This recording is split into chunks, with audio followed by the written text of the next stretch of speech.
should you go self-employed or should you go employed as a mortgage broker? If you are thinking about doing this as a career, this decision is massive, and getting it wrong could actually shape whether or not you succeed or fail, honestly, in this career. I think that a lot of people worry about this. And so today we're going to unpack that for you. I'm going to give you the pros and cons to both employed and self-employed, and actually break down the sub versions of self-employed, because they're not all the same.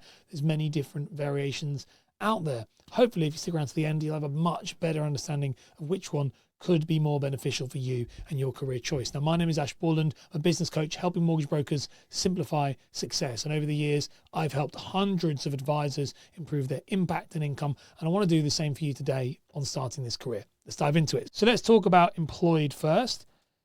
And let's actually break down the pros of being employed. So there are a number of reasons why you would want to be employed. One being that they might actually put you through training. So the training debt, that training expense is going to be covered by them. So that's pretty good. You know, not all companies will do this, but large corporates, your Connells, Countrywide, Sequences, sometimes stuff like L&C maybe, and banks will do this for you as well. So being employed can be a really useful way of getting the qualification. That's one pro. Another pro of being employed is that, and I'm going to put it in brackets here because I have a funny thing about this I'll talk about at the end, but like, is this idea of security. So if you want an income, a guaranteed income every single month, then you're going to get that job security, that income security, so to speak. I probably call it more income security than I call it job security. But that's going to be one of those benefits. The other benefit you might have is that leads are going to come through. So you're going to get leads. You're going to be, well, you'd hope anyway, you'd be provided leads. As somebody who is employed in them, it is their responsibility to find you leads. And if a company, by the way, that to me is a red flag. If someone would employ you but not provide you leads, that is a red flag to me. And the reason being is because they're going to be quicker to probably get rid of you if they're not providing you leads. And it's just a bit of a strange situation to do that. So those are most of the pros. Also, good work-life balance, potentially. You will have, I mean, it can be pretty brutal in some of those larger companies, but you might have more of an opportunity to have more work-life balance, clock in at 9, leave at 5. If that's important to you, this could definitely be something to think about. Now, what about the cons when it comes to being employed? Because there are many cons. It's not just all sunshines and rainbows. There is quite a few cons to it. First one being, if we talk about this idea of job security, and I spoke about it before, there isn't really job security in being employed. This is a myth people talk about, and we hear this a lot. And actually, that's not true, because you are only a redundancy away from losing everything, and that's what, a month's notice maximum if needed. And so you are not in control of your job, your career, your income, and that is something that I actually think people need to talk about more. Is that with mortgage brokers, the job security, the best way for job security is self-employed, because you're in charge of being able to find leads, get leads, all that type of stuff. So that's going to be a massive con, in my opinion.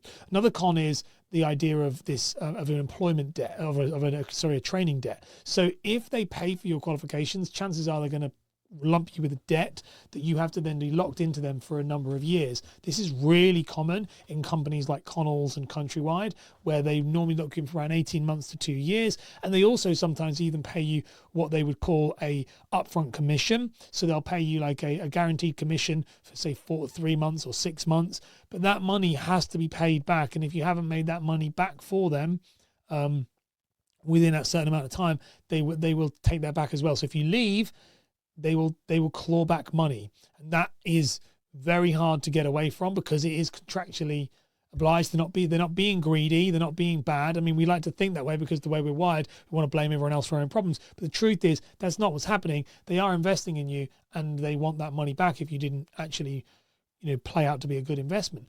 But that is a huge con, in my opinion, and one of the reasons why I think you should be very wary of that if you are joining a company and you do decide to leave, and your goal is to go self-employed long term. That's something to be aware of. The other one about leads is that they might provide you with leads, but they are going to give you a much smaller commission split, as of course, but also those leads belong to them. They do not belong to you. So you are not building a client bank. So if you ever think you're building a client bank as a broker and thinking, oh, this is what I get to do, and I'm going to be there and I'm going to build this up, you will be building experience, but you're not building a client bank. And if you try to take those clients, they will take you to court for it, because they do not belong to you. That is theft of data.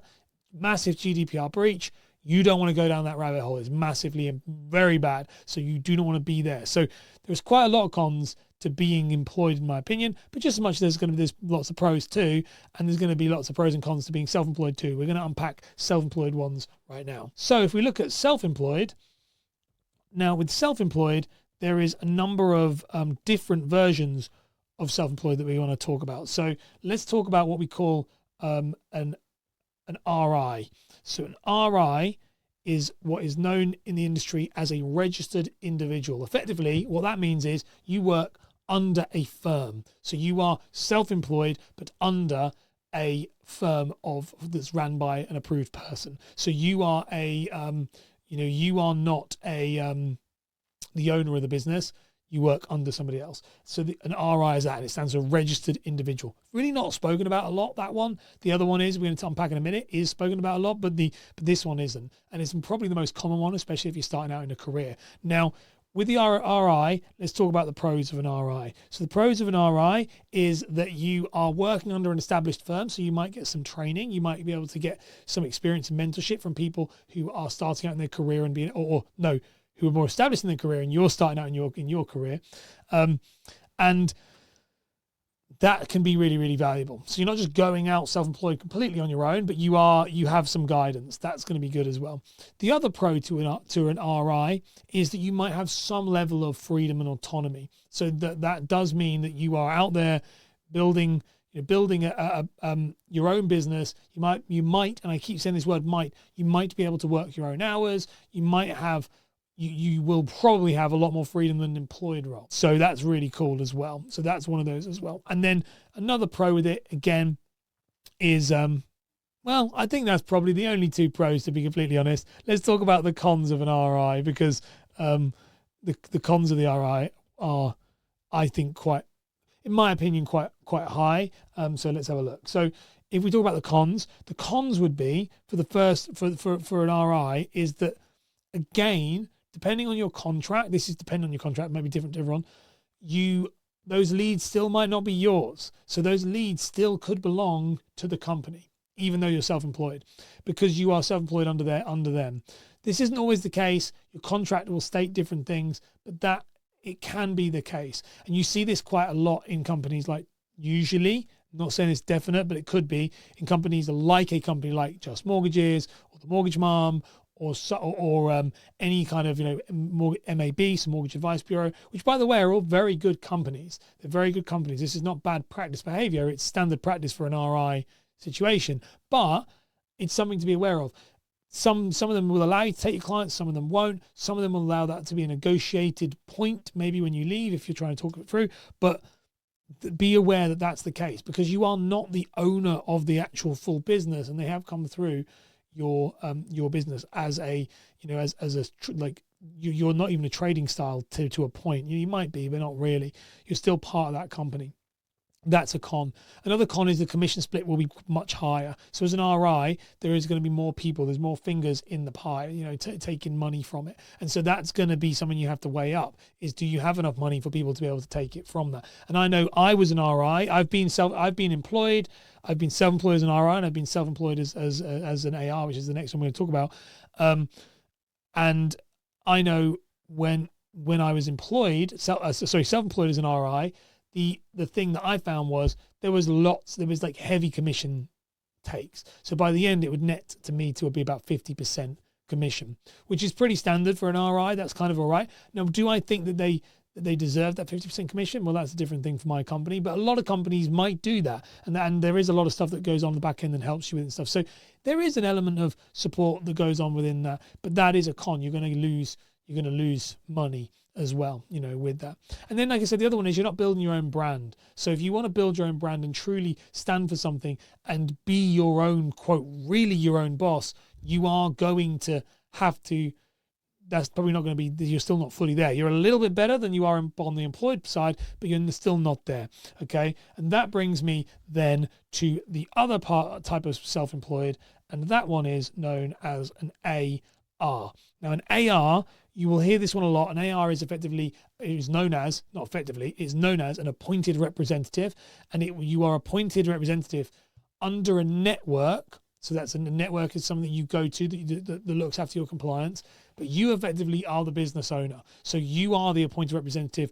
It is your business. You work under a network that looks after you and will look after your compliance, but it's your business. An RI, they don't. They work under, they're effectively working under an AR. So an RI is somebody that works for an AR. It's important to know. So the pros to an AR is, of course, you get, if we think about the pros, you are going to get the most amount of commission within reason. Obviously, there's DA as well, but if you're a new advisor, that's not going to be the case. So we won't even put DA on the table today. But the pros to that is you're going to get the most amount of commission that's available to you from the network, most likely, depending on your pay grades and bands and stuff. So that's going to be really good. You also have complete autonomy of how you want to run your business within reason, again, within what the network will allow, but you do get a lot more scope.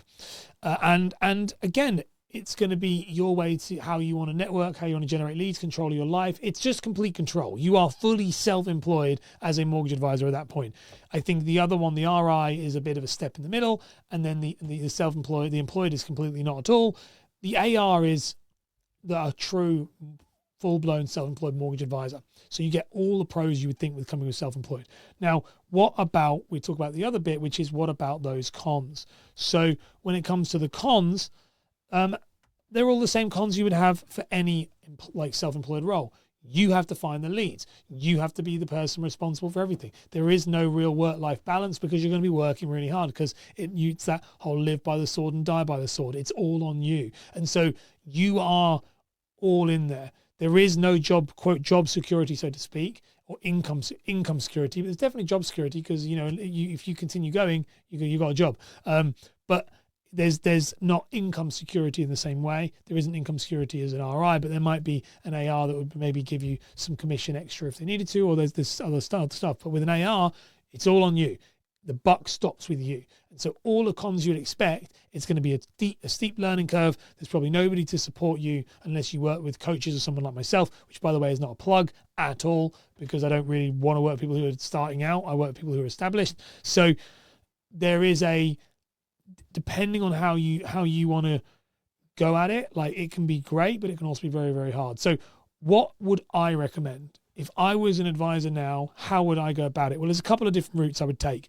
The first one is, if I have no experience and I need some sort of job security, like income security, I would go employed and I would go and work for a company like Connells. And I would go and work there for 2 years. 2 years seems like forever. It's a very small amount of time when it comes to actually doing this job. So I would go and work there for 2 years. I would learn the job, be provided the leads, and really just fail on their dime, so to speak. That's what I would do. And then from there, truthfully, I would completely leapfrog over the RI version and jump straight to an AR.